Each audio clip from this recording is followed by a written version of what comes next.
எத்தனை generation classify பண்றோம் நம்ம 5 ஜெனரேஷன் டோட்டலா எத்தனை ஜெனரேஷன் 5 ஜெனரேஷன்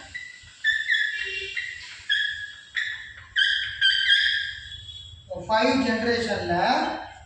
ஃபர்ஸ்ட் ஒன் வந்து என்னன்னு அப்படினு பாத்தீங்கன்னா ஃபர்ஸ்ட் ஜெனரேஷன் ஃபர்ஸ்ட் ஒன் வந்து என்ன பாத்தீங்கன்னா ஃபர்ஸ்ட்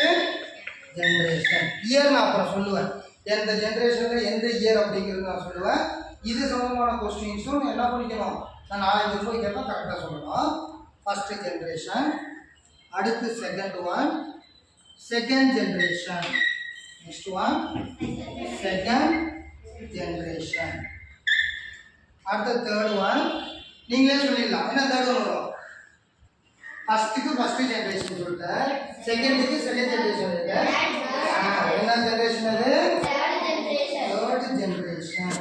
என்ன ஜெனரேஷன் அது தேர்ட் ஜெனரேஷன் அடுத்து next one very good fourth generation next வந்து என்னன்னா fourth generation next next one வந்து என்ன ஃபிஃப்த் ஜெனரேஷன்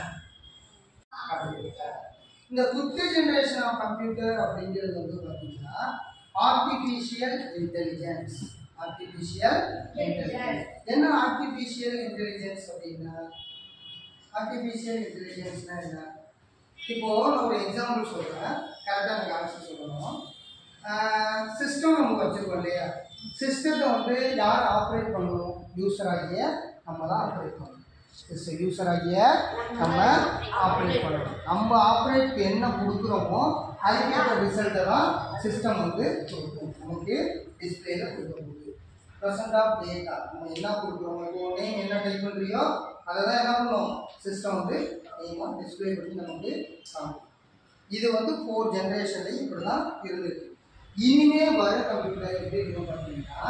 நம்ம எல்லாத்தையும் ஒரு மிஸ்டேக் பண்ணணும் அப்படின்னா அதுவே நமக்கு கரெக்ஷன் பண்ணி இன்டெலிஜென்ஸ்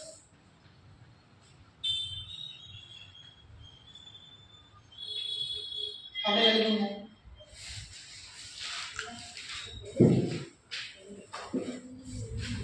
இருக்கட்டும் நான் சொல்லி கொடுத்துட்டே இருக்கேன் எல்லாம் ஸ்டார்டிங்கில் கொஞ்சம் இதாக இருக்கணும் இன்னைக்கு தானே வராங்க இன்னைக்கு தான் வரான்